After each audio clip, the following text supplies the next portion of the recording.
ಎಲ್ಲರಿಗೂ ನಮಸ್ಕಾರ. ನನ್ನ ಜೊತೆ ಎಲ್ಲ ನನ್ನ ಸಹೋದ್ಯೋಗಿಗಳೆಲ್ಲ ಕೂತಿದ್ದಾರೆ.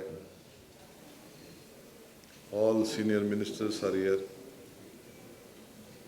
ಇಬ್ಬರು ಮಾತ್ರ ಕೆಲವು ಕೆಲಸಕ್ಕೆ ಹೋಗಿದ್ದಾರೆ. ಇದ್ದವರು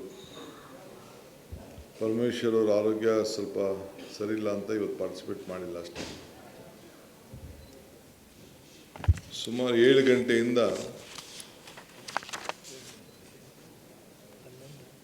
ಅಂದರೆ 7 ಗಂಟೆಗಳ ಕಾಲ 10:15 ಶುರು ಮಾಡಿ ಈಗ 10 ನಿಮಿಷ ಮುಂದೆ ಈ ಸಭೆನ ಅಂತ್ಯ ಮಾಡಿದ್ದೇನೆ. DC, SP, CO, DFO ಅವ್ರ ಜೊತೆಗೆ ಎಲ್ಲ ನಮ್ಮ ಸರ್ಕಾರದ ಹಿರಿಯ ಅಧಿಕಾರಿಗಳು ಯಾರು ನಮ್ಮ ಸೆಕ್ರೆಟರಿಯೇಟಲ್ಲಿದ್ದಾರೆ, ಆಡಳಿತ ವ್ಯವಸ್ಥೆಯಲ್ಲಿ ಯಾರು ಭಾಗಿಯಾಗ್ತಾರೆ, ಅವರೆಲ್ಲರೂ ಕರೆದು ಮೊದಲ ಸಭೆಯನ್ನು ಮಾಡಿದ್ದೇವೆ. ನಮ್ಮೆಲ್ಲರದು ಕೂಡ ಒಂದೇ ತಂಡ, ಟೀಮ್ ಕರ್ನಾಟಕ ಆಗಿ ಕೆಲಸ ಮಾಡೋಣ ಅಂಥೇಳಿ ಎಲ್ಲರೂ ಕೂಡ ಮನವಿಯನ್ನು ಮಾಡಿದ್ದೇನೆ. ಜನ ನಮ್ಮ ಮೇಲೆ ಭಾಳ ನಿರೀಕ್ಷೆಯನ್ನು ಮಾಡಿದ್ದಾರೆ. ಸಾರ್ವಜನಿಕರ ಯಾರೇ ಆಗಲಿ ಸಾರ್ವಜನಿಕರು ಅವರ ಸಮಸ್ಯೆಯಿಂದನೇ ನಮ್ಮ ಹತ್ರಕ್ಕೆ ಬರ್ತಾರೆ. ಸಮಸ್ಯೆ ಇಲ್ಲಾಂದರೆ ಯಾರು DC ಆಫೀಸ್ಗಾಗಲಿ, ಸೆಕ್ರೆಟ್ರಿಯೇಟ್ಗಾಗಲಿ, ತಾಲೂಕು ಆಫೀಸ್ಗಾಗಲಿ, ವಿಲೇಜ್ ಅಕೌಂಟೆಂಟ್ ಆಗಲಿ, PDO ಆಫೀಸ್ಗಾಗಲಿ ಬರೋದಿಲ್ಲ. ಬಂದಂಥವ್ರಿಗೆ ಸ್ಪಂದಿಸಬೇಕು, ಪಾಸಿಟಿವ್ ಆಗಿ ಸಮಸ್ಯೆನ ಬಗೆಹರಿಸಬೇಕು. ಇದನ್ನು ಮಾರ್ಗದರ್ಶನವನ್ನು ಕೊಟ್ಟಿದ್ದೇನೆ. ಎಲ್ಲ ಅಧಿಕಾರಿಗಳು 10 ಗಂಟೆಗೆ ಅವರ ಕಚೇರಿಗೆ ಹಾಜರಾಗಬೇಕು. ಎಲ್ಲೇ ಡಿಸ್ಟಿಕ್ ಹೆಡ್ ಕ್ವಾರ್ಟರ್ಸಲ್ಲಿ ಅವರು ಹಾಜರಾದ ತಕ್ಷಣ, ಅವ್ರ ರಿಪೋರ್ಟ್ ಆದ ತಕ್ಷಣ, ಅವರು ತಮ್ಮನ್ನು ಪ್ರೆಸೆಂಟ್ ಮಾಡಿದ ತಕ್ಷಣ ಇಲ್ಲಿ ನಮ್ಮ ಚೀಫ್ ಸೆಕ್ರೆಟ್ರಿ, ಅಲ್ಲಿ ನಮ್ಮ ಅಡ್ಮಿನಿಸ್ಟ್ರೇಷನ್ ನೋಡುವಂಥ ಸೆಕ್ರೆಟ್ರಿ ಯಾರಿರ್ತಾರೆ ಅವ್ರಿಗೆ ಮೆಸೇಜು ಬರಬೇಕು. ಅವ್ರಿಗೇನು GPS ಇಟ್ಕೊಂಡಿರ್ತಾರೆ ಅಲ್ಲಿಂದನೇ ಎಲ್ಲಿಂದ ಅವರು ತಮ್ಮ ಹಾಕ್ತಾರೆ, ಅಲ್ಲಿಂದನೇ ಈಗೆಲ್ಲರೂ ಕೂಡ ಟೆಕ್ನಾಲಜಿ ಅಷ್ಟು ಬೆಳೆದಿದೆ. ಅದನ್ನು ಅವ್ರಿಗೆಲ್ಲರೂ ಕೂಡ ಮಾರ್ಗದರ್ಶನವನ್ನು ಕೊಟ್ಟಿದ್ದೇನೆ. ವಿಲೇಜ್ ಅಕೌಂಟಿಂದ ಹಿಡಿದು, ರೆವಿನ್ಯೂ ಇನ್ಸ್ಪೆಕ್ಟ್ರಿಂದ ಹಿಡಿದು, PDO ಇಂದ ಹಿಡಿದು ಯಾವುದೇ ಇಲಾಖೆ ಅಧಿಕಾರಿಗಳು, ಜಿಲ್ಲಾಧಿಕಾರಿವರೆಗೂ ಕೂಡ ಪೊಲೀಸರಿಗೆ ಎಲ್ಲರೂ ಕೂಡ ಅವರವ್ರ ಹೆಡ್ ಕ್ವಾರ್ಟರ್ಸಲ್ಲಿ ಕಂಪಲ್ಸರಿ ಇರಲೇಬೇಕು. ಅವ್ರದ್ದೊಂದು ಅಡ್ರೆಸ್ಸು, ಪುಸ್ತಕ, ಮನೆ ಅಡ್ರೆಸ್ಸು, ಫೋನ್ ನಂಬರು ಎಲ್ಲ ಕೂಡ ವೆಬ್ಸೈಟಲ್ಲಿ ಮತ್ತು ತಾಲೂಕುಗಳಲ್ಲಿ ಲಭ್ಯ ಇರಬೇಕು. ಅದನ್ನು ತಿಳಿಸಿದ್ದೇನೆ. ಶೈಕ್ಷಣಿಕ ವರ್ಷ ಪ್ರಾರಂಭ ಆಗಿದೆ.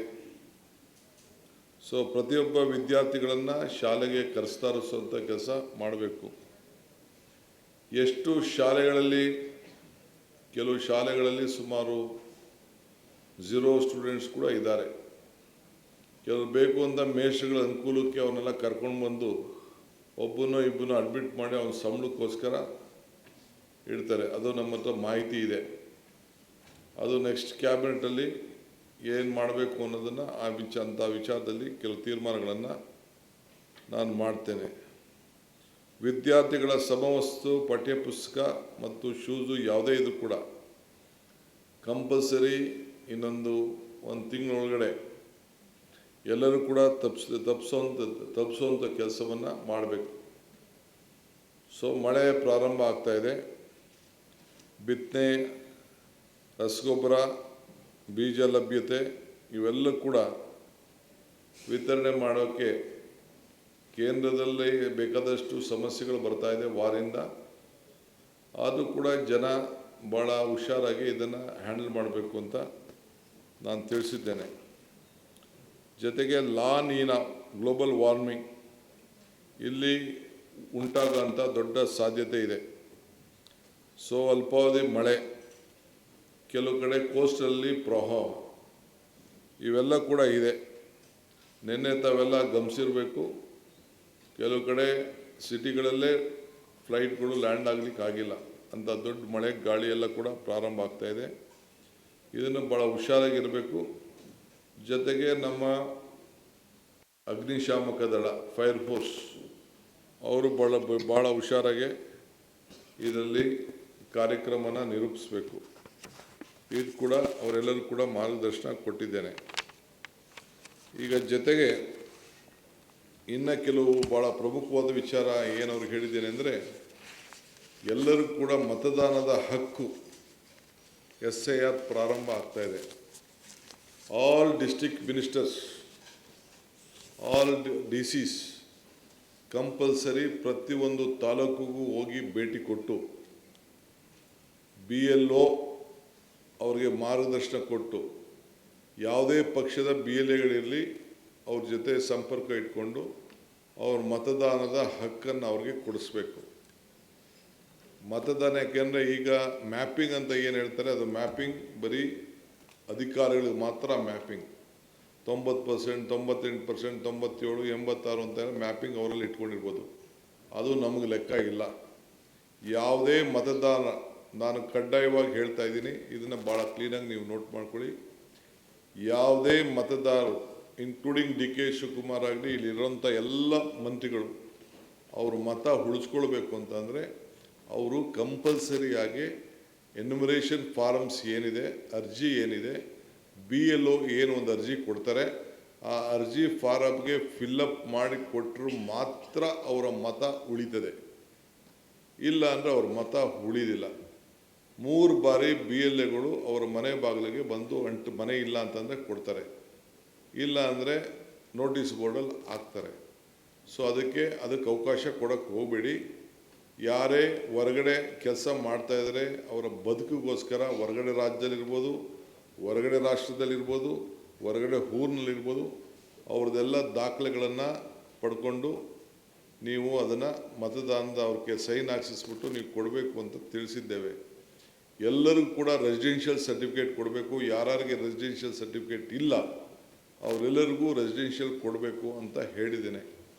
ಏಕೆಂದರೆ ಮುಂದಕ್ಕೆ ನೀವು ಮತದಾನದ ಹಕ್ಕಿಲ್ಲ ಅಂದರೆ ಆ ಮನೆಯಲ್ಲಿ ಯಜಮಾನರುಗಳಿಗೆ ಏನು ನಾವು 5 ಗ್ಯಾರಂಟಿಗಳನ್ನು ಕೊಡ್ತಾ ಇದ್ದೀವಿ, ಪೆನ್ಷನ್ಗಳೇನು ಬರ್ತಾ ಇದೆ, ಸರ್ಕಾರ ಸೌಲಭ್ಯ ಏನಿದೆ, ಅದಕ್ಕೆ ತೊಂದರೆ ಆಗ್ತದೆ. ಸೊ ಕಂಪಲ್ಸರಿಯಾಗಿ ಅವರು ಆ ಮತದಾನದ ಹಕ್ಕನ್ನು ಪಡ್ಕೊಳ್ಳಿಕ್ಕೆ ಅವರ ವೋಟನ್ನು ಕಂಪಲ್ಸರಿ ಇಟ್ಕೊಳ್ಬೇಕು. ವೋಟ್ ಇಟ್ಕೊಳ್ಳಿಲ್ಲ ಅಂದರೆ ಅವ್ರಿಗೆಲ್ಲ ಥರದ ಸೌಲಭ್ಯವೂ ಸಿಗುವುದಿಲ್ಲ.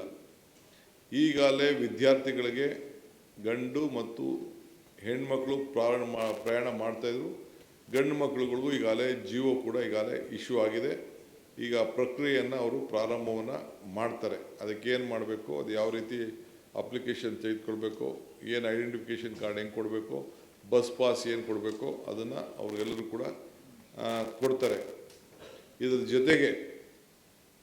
ಜೊತೆಗೆ ನಮ್ಮ ಸುಮಾರು 100 ಚಿಲ್ಲರೆ ಕೋಟಿ ರೂಪಾಯಿ ಹಣ ಈಗಾಗಲೇ ಕೆಲವು ಗೃಹಲಕ್ಷ್ಮಿ ಯಾರು ವಯಸ್ಸಾಗಿತ್ತು, ಯಾರು ಯಜಮಾನರು ತೀರ್ಕೊಂಡಿದ್ರು, ಅದೆಲ್ಲ ಕೆಲವೆಲ್ಲ ತೆಗೆದುಕೊಂಡ್ಬಿಟ್ಟಿದ್ದಾರೆ. ಸೊ ಅದಕ್ಕೆ ನಾವು ಮತ್ತೆ ವಾಪಸ್ಸು ಆ ವಸ್ತುದಲ್ಲಿ ಯಾರ್ಯಾರ್ದೋ ಫೋನ್ ನಂಬರ್ ಕೊಟ್ಬಿಟ್ಟಿದ್ದಾರೆ. ನಾವು ಅದನ್ನು ತನಿಖೆ ಮಾಡಿಸಿದ್ವಿ. ಮೊನ್ನೆ ಬಾಗಲಕೋಟಲ್ಲಿ, ದಾವಣಗೆರೆಯಲ್ಲಿ ಕೂಡ ಟ್ರೈ ಮಾಡ್ದೋ, ಬೇರೆ ಕಡೆಲ್ಲ ಟ್ರೈ ಮಾಡ್ದೋ, ಸುಮಾರು ಹಳ್ಳಿಗಳಲ್ಲಿ ಮಾಡಿದ್ವಿ. ಯಾರೋ ನಂಬರ್ಗೆ ಫೋನ್ ಹೋಗ್ತಾ ಇದೆ, ಅವ್ರ ಹತ್ರ ಇಲ್ಲ, ಮಾಹಿತಿ ಇಲ್ಲ. ಸೊ ಯಾರು ನಿಜವಾಗ್ಲೂ ಒರಿಜಿನಲ್ ಹೋಗ್ತಾ ಇದೆಯೋ ಇಲ್ಲೊಂದು ಚೆಕ್ ಮಾಡಬೇಕಾಗಿದೆ. ಅದಕ್ಕೆ ಮತ್ತೆ ಅವರು ಅರ್ಜಿಗಳನ್ನು ಕೊಡಬೇಕಾಗ್ತದೆ. ಯಾರಿಗೂ ನಿಲ್ಸಕ್ಕೆ ಹೋಗಲ್ಲ ನಾವು, but they will have to give an application. ಯಾರನ್ನ ಹಣನೂ ಕೂಡ ಯಾರು ಕೂಡ ತೆಗೆದಾಕಬೇಕು ಅಂತ ನಮಗೆ ಇಷ್ಟ ಇಲ್ಲ, ತೆಗೆಯೋದು ಇಲ್ಲ. ಬಟ್ ಅವ್ರು ಕರೆಕ್ಟ್ ಮಾಹಿತಿಯನ್ನು ಅವರು ಕೊಡಬೇಕು. ಯಾವ ಬ್ಯಾಂಕಲ್ಲಿ ತೆಗೆದುಕೊಳ್ತಾ ಇದ್ದೀವಿ, ನಮ್ಮ ಕರ್ನಾಟಕದ ಬ್ಯಾಂಕ್ ಹೋಗ್ತಾ ಇದೆಯಾ, ಹೊರಗಡೆ ರಾಜ್ಯಕ್ಕೆ ಹಣ ಹೋಗ್ತಾ ಇದೆಯಾ, ಇಲ್ಲ ಅವ್ರೇನಾದ್ರು ಈ ಪೋಜಿ ಸ್ಕೀಮ್ಗಳಲ್ಲಿ ಯಾರು ಸಣ್ಣ ಲಂಚಕ್ಕೋ ಇಲ್ಲಾಂದರೆ ಯಾವುದಾದ್ರು ಒಂದು